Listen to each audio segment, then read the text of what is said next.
Madame, Monsieur, bonsoir et merci d'avoir pris ce rendez-vous de l'information. À suivre dans cette édition, la réunion du comité d'experts de la 33e session ordinaire du Conseil des ministres de la conférence interafricaine de la prévoyance sociale CIPRES qui a démarré ce jour à Cotonou. Eric Akakpo Diountri, directeur de la cellule de gestion des factures normalisées à la Direction générale des impôts, était l'invité de Matin d'Éden ce matin.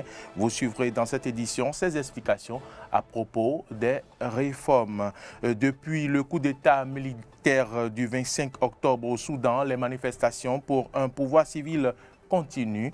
Une énième mobilisation se tenait hier aux abords du palais présidentiel à Khartoum, rapidement dispersée. Voilà pour le sommaire, le développement dans un court instant.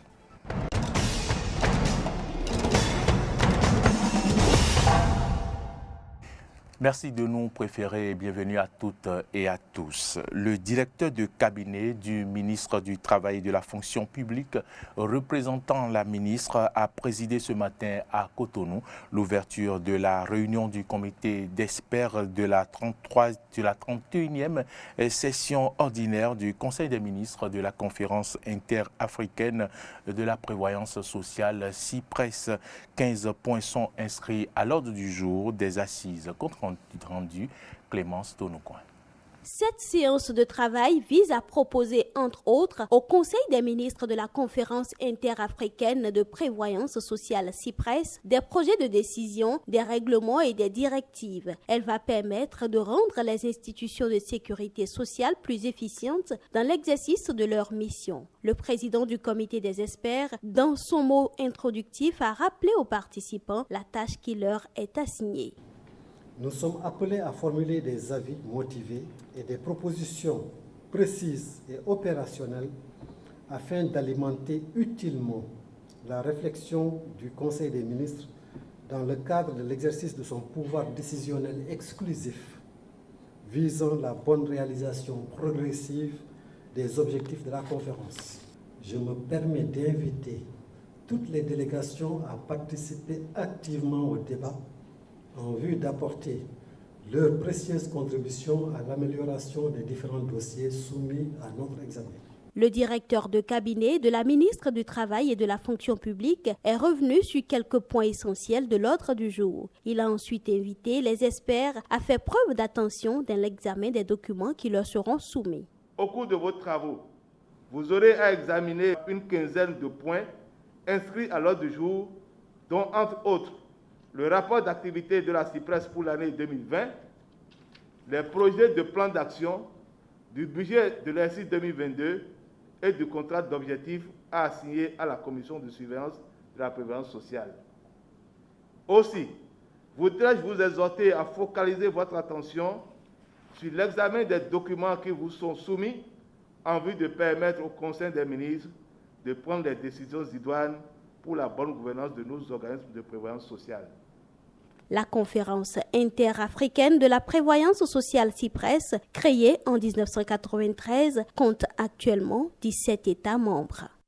La deuxième édition des journées scientifiques de l'économie béninoise a démarré ce matin au Palais des Congrès de Cotonou. C'est une initiative de la Direction générale de l'économie en partenariat avec l'École doctorale des sciences économiques et de gestion. Aimé Juste Desfodji était à la cérémonie d'ouverture. Suivez son compte-rendu. Le Bénin face aux mutations économiques. C'est sur cette thématique que la conférence inaugurale de cette deuxième édition des Journées scientifiques de l'économie béninoise a démarré. Elle réunit d'émérites professeurs et experts du domaine. Ces journées visent à affermir le pont entre la recherche scientifique et la prise de décision économique. Les Journées scientifiques de l'économie béninoise sont une occasion pour amener les chercheurs des universités à s'associer avec des professionnels de l'administration pour dialoguer scientifiquement sur des sujets d'actualité portant sur l'économie nationale dans des domaines précis en vue de contribuer à l'orientation des prises de décision stratégiques par les autorités compétentes. Professeur Runku Emmanuel, directeur de l'école doctorale de sciences économiques et de gestion, à la suite du directeur général de l'économie, a remercié les participants et la direction générale de l'économie pour le partenariat. Il promet mettre en lumière les conclusions de ces assises. Ce partenariat heureux permettra d'assurer une meilleure visibilité aux résultats de nos échanges. L'école doctorale de sciences économiques et de gestion s'engage à faire publier dans ses revues scientifiques les meilleures communications de ces journées. Démarrée ce mardi, cette deuxième édition des Journées scientifiques de l'économie béninoise prend fin ce mercredi au Palais des Congrès de Cotonou. Je vous l'annonçais en titre reçu ce matin sur l'émission Matin d'Éden, le directeur de la cellule de gestion des factures normalisées à la Direction générale des impôts, Eric Akapo-Diontri, est revenu sur la réforme des factures normalisées. Il a expliqué le but, mais aussi et surtout les avantages que présente cette nouvelle réforme à la population béninoise. Je vous invite à suivre un extrait du directeur Eric Akapo-Diontri. Facture normalisée, en fait, c'est une facture qui est émise au moyen d'un système électronique. La facture normalisée comporte toutes les mentions qui figuraient sur les factures traditionnelles que nous avions connues à la main ou bien effectuées grâce aux moyens Excel ou bien Word. En plus des mentions traditionnelles qui figuraient sur ces factures-là, on a rajouté 3 éléments de sécurité. 3 éléments de sécurité que sont d'abord la signature MECEF, qui constitue un ensemble de 24 caractères alphanumériques, c'est-à-dire mélanger des chiffres et des lettres pour pouvoir authentifier que la facture a été effectivement émise et authentique. Deuxièmement, il y a le code NIM, c'est-à-dire c'est à travers des machines que la facture est souvent émise. Le troisième élément principal qui permet d'authentifier la facture, c'est le code QR. Le code QR qui est une sorte de tache noire qui figure sur la facture et qui permet par simple scannage de lire la facture et de retrouver tous ces éléments en scannant juste cette partie-là de la facture qui est le code QR. C'est une importance très capitale, cette réforme-là. Aussi bien pour l'administration fiscale en général, mais également pour tout le gouvernement. La réforme vise 4 objectifs principaux. Premièrement, elle vise à lutter contre la fraude fiscale en amont. Deuxièmement, la réforme permet d'accompagner les entreprises afin que la concurrence déloyale qui s'observait dans leur rang puisse cesser et surtout sécurise les recettes de l'État parce que désormais, à travers la facture normalisée, les recettes de l'État se trouveront mieux confortées et aussi bien les déviances observées au niveau des contribuables et au niveau des agents des impôts. Il y a toujours des brebis galeuses dans tous les rangs. Avec les factures normalisées, ça aussi, ça va limiter un peu cette déviance-là que nous observons. Et surtout, ça permet désormais à ce que les entreprises soient plus zen, dégagées en matière de contrôle fiscal, puisque ça va favoriser certaine transparence dans les contrôles fiscaux. Intéressons-nous à présent aux difficultés que traversent les populations sur certains axes routiers. Cela fait plusieurs années déjà que la piste cyclable de l'échangeur de Godomé dans la commune d'Abomey-Calavi est dégradée. Cette voie demeure un véritable calvaire pour les usagers qui l'empruntent. Suivez ici le constat fait par Dorcas Awangan. Pavés complètement dégradés, détachés ou affaissés par endroits, bosses en forme de dos d'âne le long de la voie et gros trous de part et d'autre, voilà l'aspect que présente la piste cyclable de l'échangeur de Godomé. Les usagers soumis à cet état de choses en témoignent. La voie a été dégradée Et on remarque qu'il y a également des dos d'âne qui sont fabriqués, suite également au poids aussi. Donc il faut revoir, parce qu'on a dit que c'est une piste cyclable. Donc il faut que ça soit seulement pour des motos. Il y a également le poids des véhicules également qui agit et qui donne également ces formes de dos d'âne qui n'ont pas été prévues. Et avec cela, maintenant, il y a des insécurités qui peuvent se passer la nuit, par exemple. Donc on n'est pas en sécurité en empruntant cette piste-là. La voie au niveau de l'échangeur de Godomé est tellement dégradée. On sent des douleurs. Si on ne prend pas la voie, on sent des douleurs partout. D'environ 565 mètres de long, cette voie est destinée à permettre de rallier Cotonou à Abomey-Calavi via le trafic local. Pour certains usagers, la vétusté de l'infrastructure est à la base de cet état. Je pense qu'on a fait cette voie, ça fait tellement longtemps et c'est pourquoi l'état de la voie est tellement dégradé. C'est comme ça maintenant.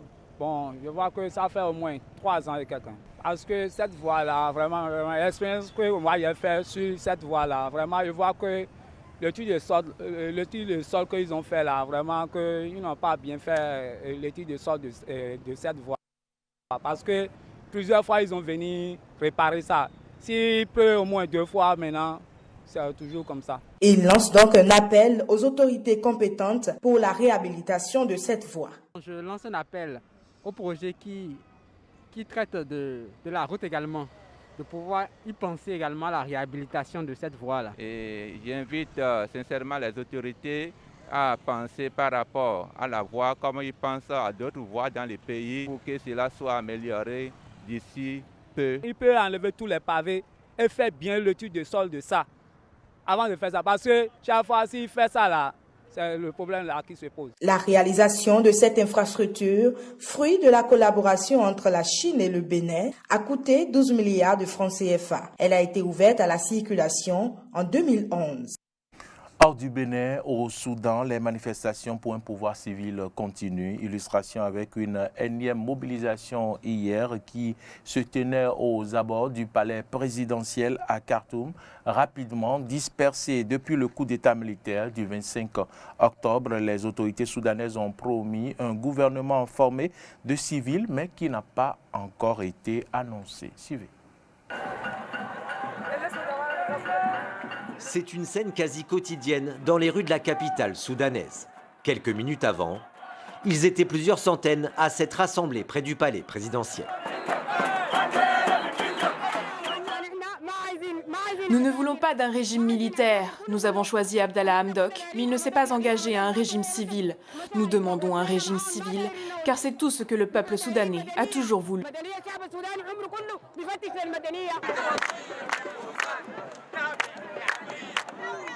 De nombreux Soudanais se mobilisent régulièrement pour réclamer un pouvoir civil depuis le coup d'État militaire du 25 octobre. Ce jour-là, le général Abdel Fattah al-Burhan avait arrêté la plupart des civils qui dirigeaient le pays avec lui, dont le Premier ministre Abdallah Hamdok. Face à la pression de la communauté internationale, un accord est signé entre les deux hommes le mois dernier. Abdallah Hamdok quitte alors sa résidence surveillée et retrouve son poste de chef du gouvernement, tandis que de son côté, le général Burhan reste à la tête des autorités de transition jusqu'à la tenue des prochaines élections, prévues pour juillet 2023. Une alliance saluée par l'Organisation des Nations Unies et l'Union africaine, mais loin d'avoir calmé les manifestants. Aujourd'hui, nous redisons que nous refusons l'accord entre les militaires et Abdallah Hamdok. Moi, je le refuse parce que les dirigeants militaires et paramilitaires n'ont que faire du pays.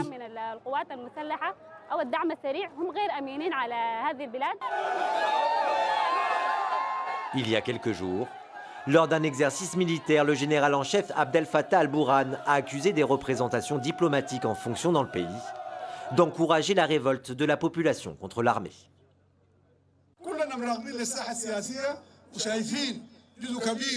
Nous observons tous la scène politique et constatons malheureusement qu'un certain nombre d'envoyés diplomatiques circulent parmi les citoyens,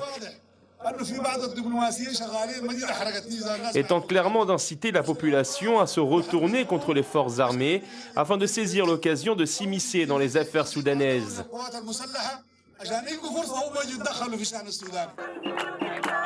Selon un syndicat de médecins proches des manifestants, Depuis le 25 octobre, les forces de sécurité auraient tué plus de 40 personnes et blessé des centaines d'autres, en réprimant les manifestations anti-putsch. Un bilan démenti par la police soudanaise, qui assure ne jamais avoir ouvert le feu sur les manifestants.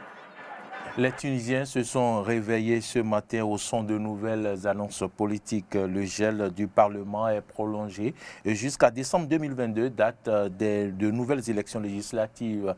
Toutefois, en juillet prochain, un référendum sera organisé pour voter les réformes constitutionnelles. Des annonces faites hier soir par le président Kaïs Saïed lors d'un discours à la nation.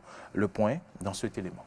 Comme à son habitude, le président de la République tunisienne, Kaïs Saïed, prend la parole de manière assez surprenante et surprise. La presse n'est pas au courant de ces prises de parole. Tout le monde est pris au dépourvu. Le président de la République qui devait s'exprimer le 17 décembre prochain, selon des rumeurs, il allait annoncer la dissolution du Parlement ou encore remodeler ou alors refaire une nouvelle constitution. Il est revenu sur certains aspects de la vie quotidienne en Tunisie, sur sa lutte contre la corruption qui continue par rapport aux différents partis politiques, la raison pour laquelle il a décidé de prolonger le gel du Parlement.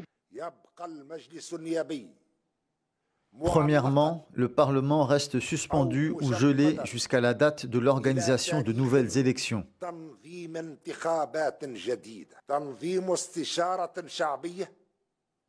Deuxièmement, l'organisation de consultations populaires à partir de début janvier.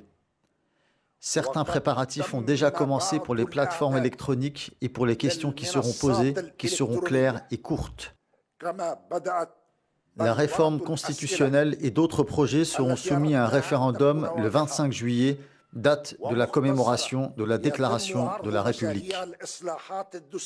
Donc pas de dissolution du Parlement pour le moment de la part du président de la République, mais simplement le prolongement du gel en attendant des élections législatives prévues en décembre 2022. En jour de l'élection présidentielle en Libye, la situation reste confuse. Le gouvernement d'union nationale se dit prêt pour ce scrutin, mais la haute commission électorale n'a toujours pas publié la liste définitive des candidats éligibles. Rappelons qu'officiellement, cette liste devrait être annoncée au plus tard 15 jours avant la date du scrutin. Du coup, le premier tour de l'élection semble plus que jamais incertain. Reportage. Aura-t-elle lieu le 24 décembre prochain.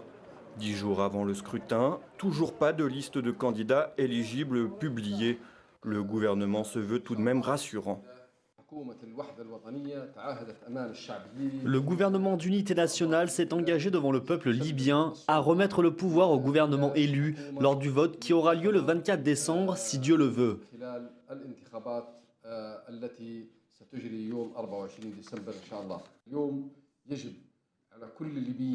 Aujourd'hui, tous les Libyens devraient aspirer à ce jour et personne ne devrait les empêcher de bénéficier de ce droit historique.